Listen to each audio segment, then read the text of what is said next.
2장 12절부터 26절까지를 한번 같이 묵상해 보십시다.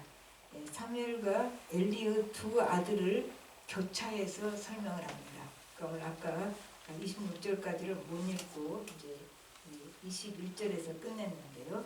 그러니까 저기 처음 12절부터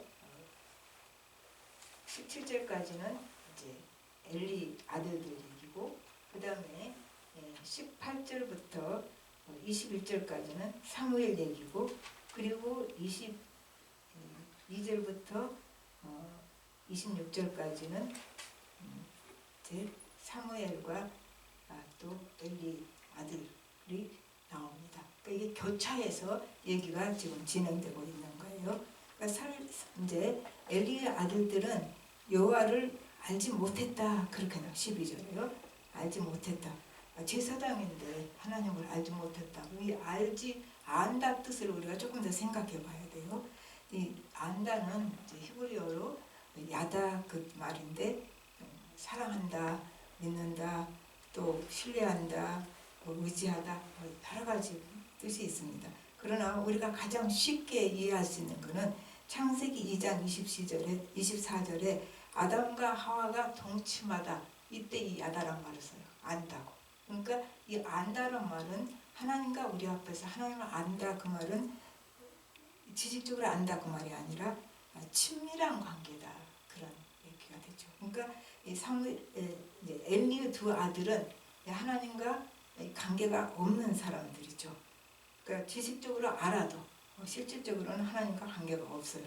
하나님과 깊은 관계도 없고, 그러므로 하나님에 대한 사랑도 없고 신뢰도 없고, 그리고 하나님과 내적인 만남이 없어서 이제 그들의 심령 속에 하나님이 없으니까 하나님이 주신 사명이 무엇인지도 몰라요. 그러니까 이 말은 쉽게 하나님을 하나님으로 인정하고 받아들이지 않았다는 얘기가 됩니다. 그러니까 우리가 교회 다녀도 이제 하나님 못 만난 사람은 아직 하나님 관계가 없어요. 우리가 그거를 너무 나쁘게 생각할 것이 아닌 것이, 그럼 교회 안 다닌 사람이 더 나은가? 그렇진 않아요.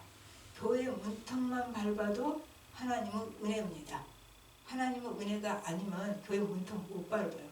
그런데 왜 그 말을 할 수 있냐면, 교회 다녀야지 하나님을 만날 기회가 생기기 때문에.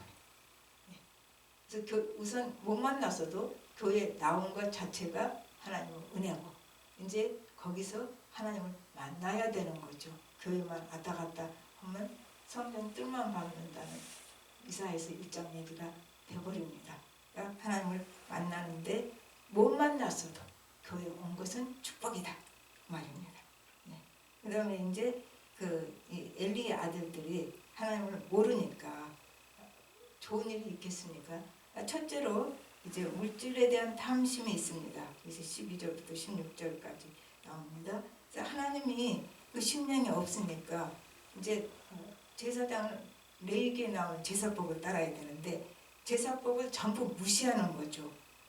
그래서 제사 드린 후에 좋은 고기를 미리 건져가고, 또 제사 순서를 무시해서 기름을 먼저 태워야 되는데 기름 태우기 전에 고기를 날 것으로 미리 가져가고, 이렇게 하죠. 그러니까 이 사람들이 제사장이었고 지도자였기 때문에 죄가 더 크다. 그래서 야고보서는 뭐라고 그래요? 선생 되지 말라고 그러죠. 선생이 죄가 더 크다. 왜 그래요? 말씀을 알고 있었기 때문에 죄가 더 크다 얘기입니다. 누가복음 12장 47절 48절은 주인의 뜻을 알고도 준비하지 아니하고 그 뜻대로 행하지 아니한 종은 많이 맞을 것이요 알지 못하고 맞을 일은 행한 종은 적게 맞으리라. 물은 많이 받은 자에게는 많이 요구할 것이요 많이 맡은 자에게는 많이 달라 할 것이니라. 그리고 이제 이 엘리 아들 두 제사장이었기 때문에 더 죄가 컸다, 그 얘기가 되죠. 그리고 이제 17절에서는 엘리 아들들의 죄가 이제 두 번째로 나옵니다. 그게 하나님 앞에 큰 죄를 범했다, 그 말이에요. 그게 뭐냐면 제사를 멸시했다. 하나님께 드리는 제사를 멸시한단 말은 하나님을 멸시했다, 그 말과 똑같은 거예요. 그러니까 하나님을 멸시하고 두려워하지 않으니까 무슨 죄를 못 짓겠습니까? 다 지을 수 있죠. 하나님 무시하는 거. 우리가 예배를 멸시하는 것도 이 범죄에 들어가요. 우리는 제사 드리지 않고 예배 드리잖아요. 그러니까 예배를 그까짓 예배 이렇게, 그건 하나님을 멸시하는 행위란 얘기죠. 그러니까 내가 하나님 뜻대로 살지 못해도 하나님 앞에 나와서 형식 다 안 차려도 괜찮아요. 마음은 확실하게 하나님께 드리는 예배를 드려야 하는데 그냥 와서 몸만 앉아있고 마음은 딴 데가 있고, 그것도 우리가 또 생각해 봐야 하는 거죠. 네. 그 다음에 이제 엘리의 두 아들들에게는, 그러니까 이 신앙이라는 것, 종교라는 게 뭡니까? 물질과 권력을 동시에 누릴 수 있는 그런 기회예요. 네. 그리고 이제 이 특권 때문에, 제사장이라는 이 특권 때문에 오히려 두 사람은 철저히 부패하고 망한 것입니다. 그러니까 자격이 없는데 자리만 주는 것 오히려 더 해가 된다는 얘기죠. 마태복음 7장 15절에는 거짓 선지자들을 삼가라. 양의 옷을 입고 너희에게 나오나 속으로는 노략질하는 일이라. 그러니까 자기만 따르면 모든 인생 문제 해결될 거라는 식으로 그런 믿음을 주는 사람, 그러면 안 되죠. 그러니까 영적 지도자는 하나님만이 우리의 생명이고 우리의 능력이고 영원하신 분이라는 것을 계속 확실히 알게 해야 되는 거죠. 그래서 성도를 하나님과 잘 연결시켜주는 거. 그러니까 이제 그럼 뭐예요? 연결시켜주는 중화장이잖아요. 그래서 사도 바울은 고린도후서 11장 2절에 이렇게 말합니다. 나는 중매쟁이다. 그렇게 말해. 내가 하나님의 열심으로 너희를 위하여 열심을 내노니 내가 너희를 정결한 처녀로 한 남편인 예수께 드리려고 중매함이로다. 이렇게 했죠.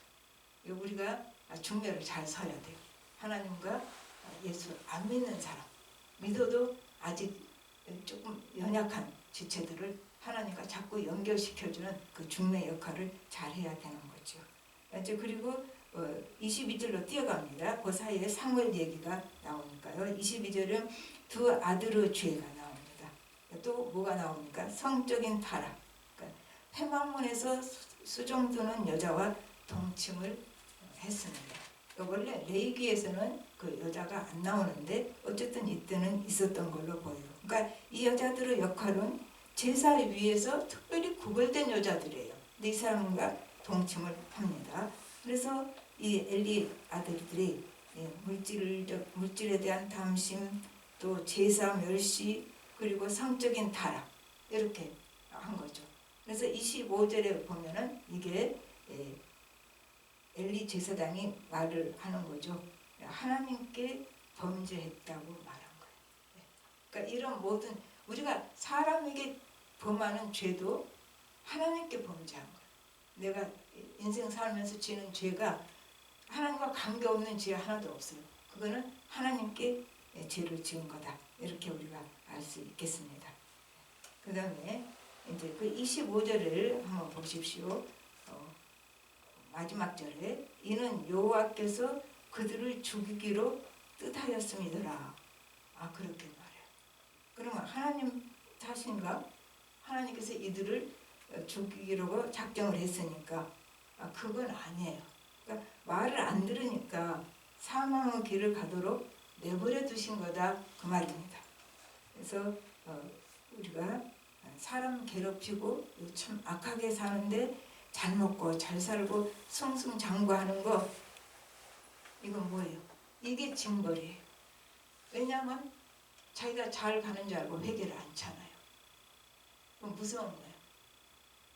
나쁜 길로 가는데 모든 게 잘 돼요. 시편에서도 그 말 나오죠. 그런데 그것이 좋은 게 아니고 그것 자체가 징벌이다. 자기가 안 좋아야지 회개를 할 거 아닙니까? 근데 자기는 잘 하고 있어서 이렇게 뭐든지 잘 된다고 생각하니까 이게 징벌이다 그 말이죠.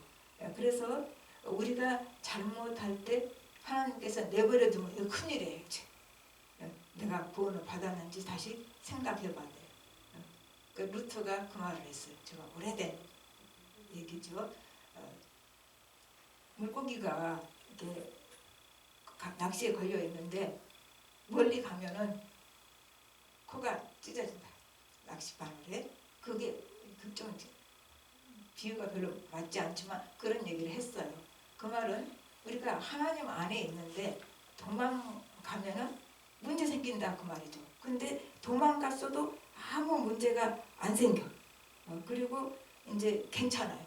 그러면 지금 큰일인 거예요. 정말 내가 하나님 자녀인가? 내가 구원받았나?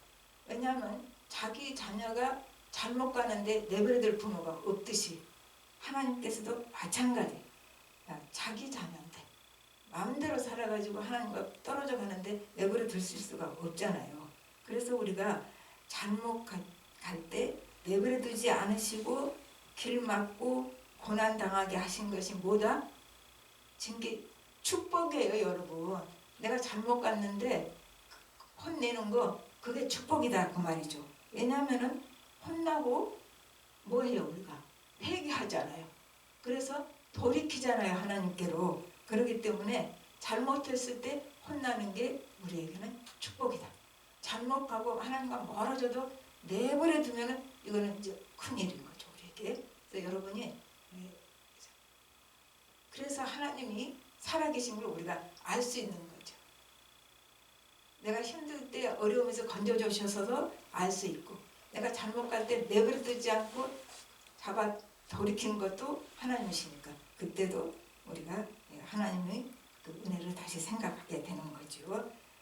그리고 이제 이거를 엘리가 자녀 교육을 잘못 시켜서 그랬다 그렇게 나와요. 이제 29절을 다음 주에 하겠지만은 엘리가 아들들을 하나님보다 중요했다. 그게 이제 교육을 잘못 시킨 거예요. 그 다음에 이제 다시 돌아갑니다. 18절 사무엘 어린 시절이 나와요. 사무엘 18절 2장 18절과 거기서 21절까지 18절은 사무엘은 여호와 앞에서 섬기더라로 생각죠. 사무엘은 어렸을 때 새 마포 에봇을 입고 여호와 앞에서 섬겼더라 이렇게 말하죠. 그리고 이제 19절에서는 그의 어머니가 매년 드리는 제사를 드리러 그의 남편과 함께 올라갈 때마다 작은 겉옷을 지어다가 그에게 주었더니 이렇게 됐죠. 그러니까 한나는 이제 사무엘은 여호와 앞에서 계속 섬기고 있고 또 그 어머니 한나는 매년 드리는 제사를 드리러 갑니다. 그리고 이제 그 드리러 갈 때마다 뭐 했어요? 옷을 지어 갖고 갔어요. 왜냐하면은 잘하잖아요. 어린아이를 맡겼으니까. 그러니까 잘하니까 그 신체 크기에 맞춰서 옷을 새로 맞춰 갔다. 그 말 지어 갔다 그 말이죠. 그러니까 지금 한나 얘기에서 우리가 볼 수 있는 것은 기도 응답받고 자기가 소원한 것이 지금 성취되었어요. 그런데 하나님의 은혜 안 자는 하나님께 더 헌신한다. 기도 응답받았을 때 더 헌신하고 이제 하나님께로부터 받은 은혜대로 산다. 은혜 받은 거 중요해요. 그런데 은혜 쏟지 않고 은혜대로 사는 거 더 중요합니다.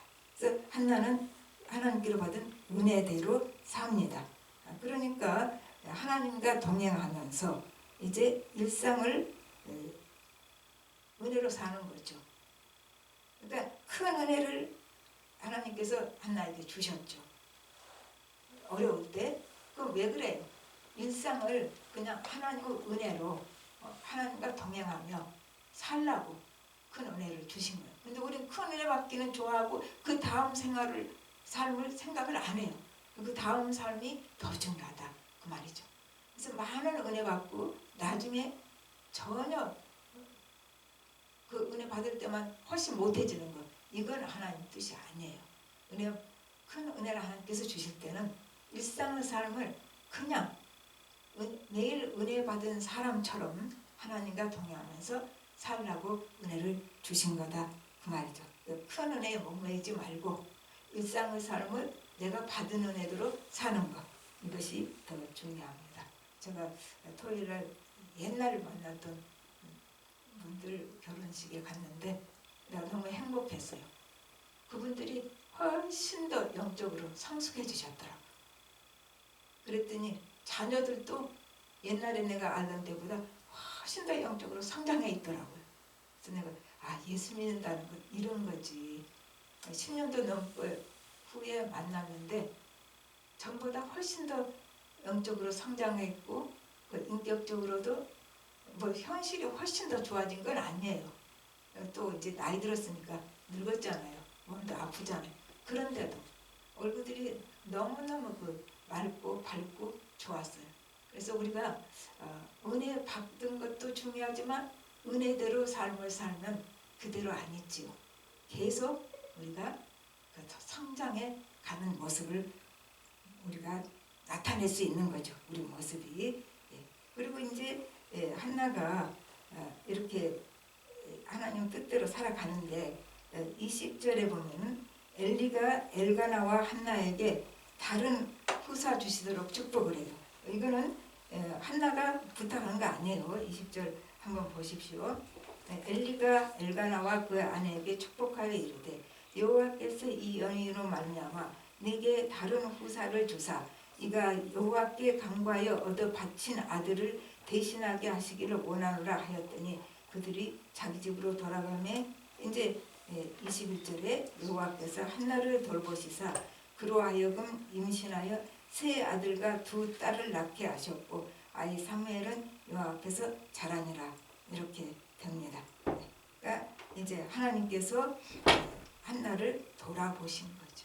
돌아보셔서 세 아들과 두 딸을 주셨죠.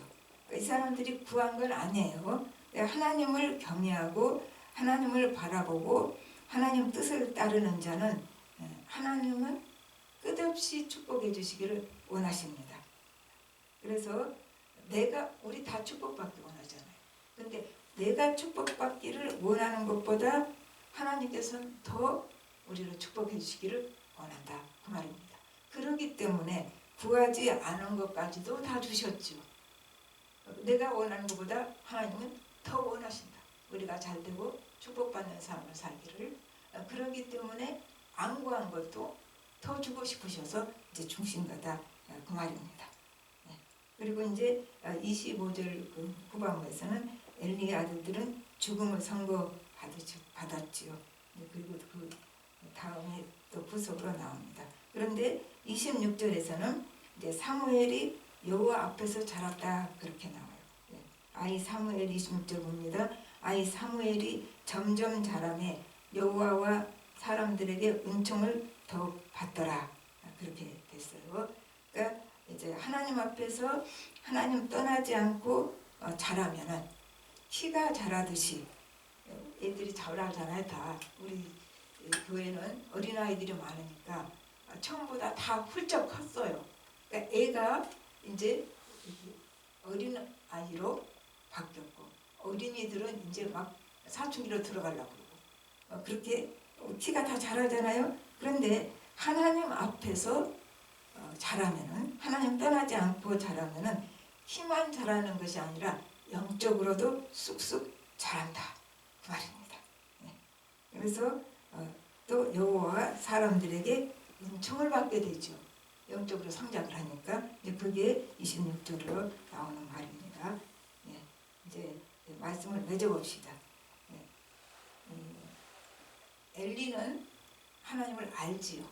그러나 삶이 따라오지 않았고 또 엘리 아들들은 제사날이니만 하나님을 모르고 그래서 하나님을 심령에 모시지 않으니까 하나님의 마음이 없으니까 제사도 멸시하고 또 하나님을 멸시하니까 탐심에 사로잡히고 성적으로도 타락하게 되고 결과가 이제 죽음으로 끝이 나게 됩니다. 이와 대조가 되어서 사무엘은 이제 어두운 시대에 이스라엘 전체를 이끌어갈 지도자로 자라갑니다. 그 뒤에는 뭐가 있어요? 한나의 기도가 있습니다. 그 한나가 매 제사 드리러 가면서 사무엘에게 새 마포 옷을 겉옷을 지어 갖고 가죠. 그러면은 그냥 갔겠어요? 옷 지을 때부터 계속 기도를 했을 거세요. 그리고 기도하면서 갔을 거예요. 그렇게 했는데 또 어떤 목사 사모님이 요새는 다 연필 깎는 기계로 깎잖아요. 연필을 칼로 다 하나씩 깎으니까 그 남편 목사님이 아니 구질구질하게 그걸 그렇게 시간 걸려서 깎고 있냐고. 저기 연필 깎는 거 저 기계 있지 않냐고. 그 사모와 그냥 연필 깎겠어요. 연필 깎으면서 우리 애들이 이 연필 쓸 때 하나님 앞에 바로 서도록 지도하면서 또 지혜 주도록 지도하면서 깎지요. 그렇다고요. 그러니까 아이들 것을 뭘 해줄 때 무조건 해주지 말고 기도하면서 이것을 가지고 이 아이가 잘 자라도록 하나님 앞에서 잘 자라도록 그렇게 기도하면서 이제 연필을 깎는 분이 계시고 또 우리도 그래야겠지요. 근데 이제 이 사무엘을 볼 때도 한나가 그렇게 기도를 했을 거란 얘기예요. 이제 한나는 기도 응답으로 축복받고도 하나님을 향해서 나아가면서 은혜 받은 대로 사니까 눈에 보이는 복도 구하지 않았는데 하나님께서 주셨다 그 말이죠. 그러니까 하나님은 우리가 필요한 거 우리보다 더 잘 아셔요. 우리는 때로는 필요 없는 것을 열심히 찾아다니고 실제로 필요한 걸 모를 때가 있어요. 우리가 그렇게 지혜로운 사람들이 못 되거든요. 그러나 하나님은 우리에게 필요한 것을 우리보다 더 잘 아시니까 그래서 구하지 않은 것도 우리에게 필요한 것은 다 주신다 그 말입니다. 그래서 우리 마태복음 6장 31절에서는 무엇을 마실까 무엇을 먹을까 무엇을 입을까 걱정하지 마라 그렇게 나오죠.